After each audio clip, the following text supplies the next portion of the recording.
Per altra banda, els faig avinent que, d'acord amb l'article 95 del reglament, la diputada Maria Assumpció Laïlla, amb motiu de baixa de llarga durada, ha delegat el seu vot en el diputat Antoni Castellà, del grup parlamentari republicà.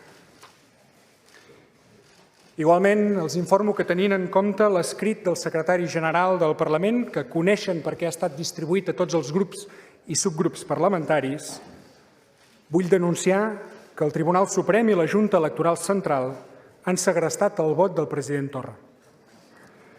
Un fet injustificable que des del Parlament treballarem per revertir. Malgrat la injustícia manifesta de la decisió de la Junta Electoral Central, hem de conciliar dos interessos. D'una banda, la defensa de la presidència de Quim Torra i el fet que es pugui revertir aquesta situació. I de l'altra, la protecció de la validesa dels acords que prengui aquesta cambra. Amb l'objectiu, doncs, de garantir la validesa i l'eficàcia de totes les votacions adoptades al ple, avui no podem comptabilitzar el seu vot.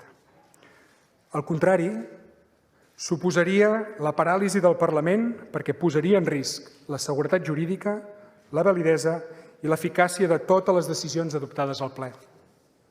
El Parlament no pot renunciar a ser una eina eficaç al servei de la ciutadania, però tampoc es pot conformar amb una decisió injusta que treballarem per revertir. Passem ara al següent punt. Digui, president, sí, perquè em dona la paraula.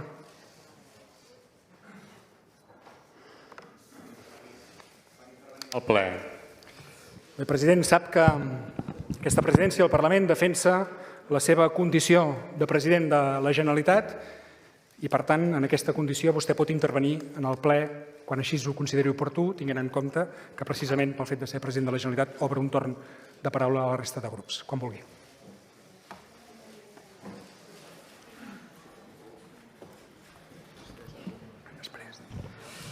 Gràcies, president. Bona tarda, diputades i diputats.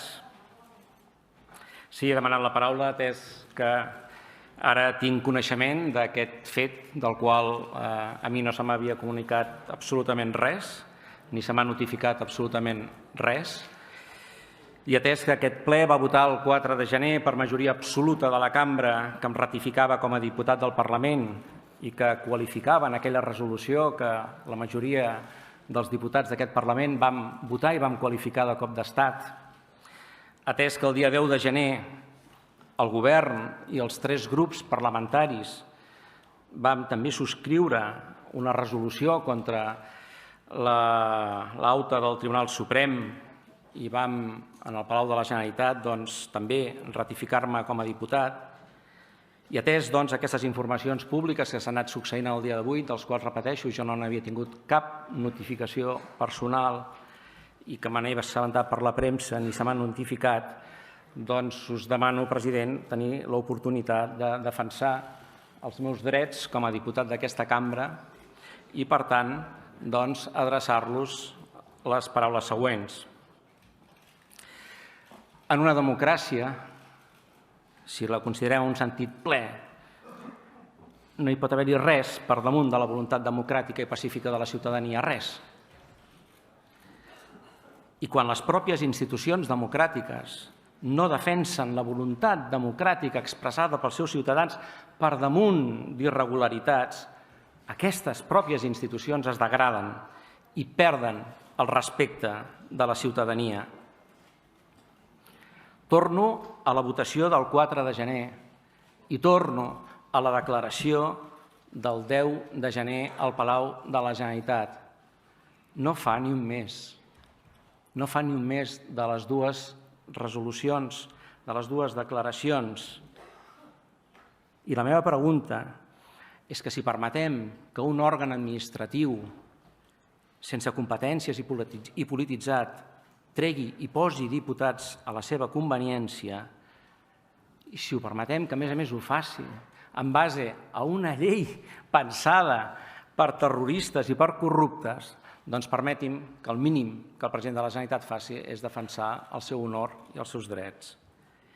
Perquè, és clar, la pregunta que ens fem, passats 15 dies d'aquella votació, i que m'adreço a tots els companys d'aquesta cambra, té cap valor el que votem o el que acaba sent simbòlic són les votacions d'aquest Parlament? Perquè sí, perquè s'han acabat les declaracions estèrils i simbòliques. I el que vota el Parlament, doncs, és resolutiu o és que és simbòlic? O és que després acceptarem que un òrgan administratiu ens ho pugui qüestionar? Els he vingut repetint des que he tingut oportunitat. Aquest país s'ha de governar sota l'estricta observança dels drets fonamentals dels ciutadans. Tots els drets. La llibertat d'expressió, el primer. I recordem per què ens trobem en aquesta situació. Per haver defensat la llibertat dels nostres companys i el retorn dels nostres exiliats públicament, amb una pancarta, sí, al balcó de la Generalitat, perquè creia que era el meu deure com a president de fer-ho. I, per tant, sóc aquí per defensar la llibertat d'expressió, que aquesta és l'arrel de tota la qüestió. I permetin que els hi torni a reiterar a tota la cambra. La independència del nostre país només és possible sota 3 premisses. S'han de complir les 3 alhora. La força de la unitat, no permetre que la repressió ens paralitzi i respectar absolutament la voluntat popular i els drets dels nostres ciutadans. És una frase que he acabat fent meva, de Josep Carner, però és que per mi és així, és que la voluntat popular passa per davant de tot, és que és la primera institució republicana, o ens la creiem o no ens la creiem, però és que és així. Per tant, la respectem o no la respectem? I si la respectem, costi el que costi, facin falta els sacrificis que facin falta, però és impossible aconseguir la independència si no ens posem la línia vermella del respecte a la voluntat popular. S'ha parlat, acabeu de fer-ho, president, de les qüestions que naturalment ens preocupen, dels pressupostos, de totes les qüestions que té aquest país que hem de tirar endavant i que durant tots aquests mesos hem fet. Però és que allò que posa en risc el pressupost és la continuïtat de les seves de les institucions, és precisament la retirada de la meva condició de diputat. Avui s'obre la porta a desballestar les institucions. S'obre la porta que la Junta Electoral, un òrgan administratiu, destitueixi diputats, alcaldes, consellers, presidents, tots aquells que facin nosa. I això, crec jo, que no podem permetre-ho. No podem permetre-ho quan el fons de la qüestió, insisteixo, és la llibertat d'expressió. És els drets i llibertats del nostre país. Jo he estat al servei de Catalunya tota la meva vida i ho seguiré estant. Vaig acceptar anar a una llista electoral i acceptar també la proposta que em va fer el president Puigdemont de presentar la meva candidatura a la presidència de la Generalitat, sempre amb la idea que tota la meva acció política havia de servir per culminar el mandat del 1 d'octubre i el procés cap a la independència. I he dit sempre, sempre, que continuaria en el càrrec, a no ser que fos censurat, cosa que es va pretendre per un grup de l'oposició, amb un fracàs absolut. He dit sempre que continuaria mentre això ho veiés possible.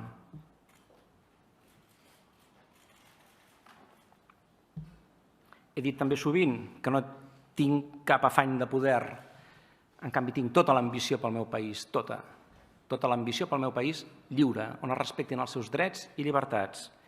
I si reivindico l'acte de diputat que la repressió de l'estat espanyol em vol usurpar irregularment, és perquè no em pertany a mi. No em pertany a mi, sinó que pertany als ciutadans que van votar la llista en la que jo estava inclòs. I el que avui estic dient ho diria per qualsevol dels diputats de qualsevol dels vostres grups que ens trobés en la mateixa situació que em trobo jo a mi. Perquè penso que ja n'hi ha prou de no fer cas a la paraula dels ciutadans. Soc diputat i president de Catalunya i només el ple d'aquest Parlament pot canviar aquestes dues realitats. Vam votar-ho el 4 de gener. Quin valor té aquella votació, si no? Cap secretari general no té les competències per fer-ho. Cap. I us demano expressament, president, que garantiu els meus drets de diputat tal i com públicament ho heu fet sempre i específicament el dia 10 de gener. Confio que aquest Parlament, i apel·lo a tots els diputats i diputades, reverteixi aquesta irregularitat, aquest fet il·legal, de manera immediata. Si no és així, posaran en risc la continuïtat de les institucions. Bona tarda.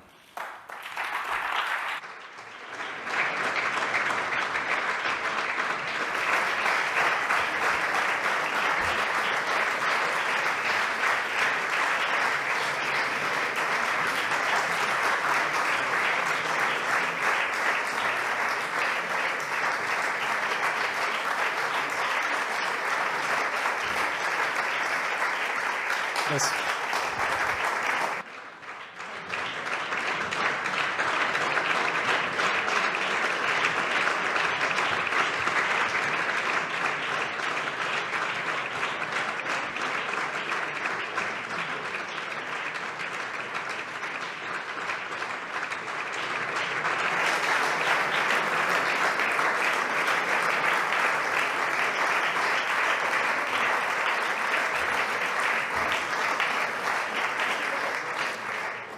Gràcies. En tot cas, com hem anunciat abans, aquesta intervenció del president obre un torn als grups parlamentaris.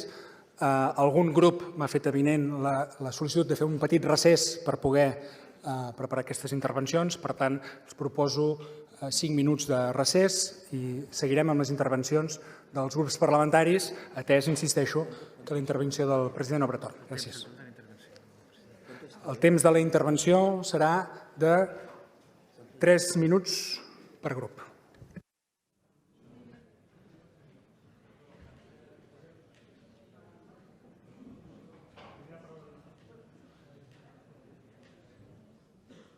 Digui'm, señora Bravo.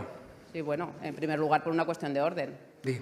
Bueno, para manifestar nuestro rechazo y nuestra protesta ante una intervención, un turno de palabra que se ha dado a una persona que ya no es diputada y que, por tanto, no le correspondía intervenir en este Parlamento.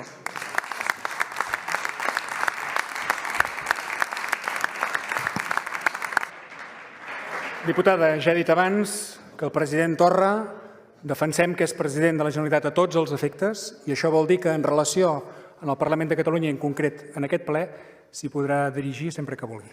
Decía el señor Torra también, porque le gusta mucho venir aquí a hacer pues de víctima, decía que le han aplicado una ley que es que está pensada para terroristas y para corruptos. Sí, es una ley que está pensada para terroristas, para corruptos y para delincuentes como es el señor Torra, porque insisto que está condenado por desobediencia, por un delito contra la administración pública, por pensarse que las instituciones catalanas son el cortijo del separatismo, como siempre ha pasado aquí en Catalunya, que ya está bien. Diputada, li crido l'ordre per determinades expressions calumnioses que ja sap que no... Quines expressions, president?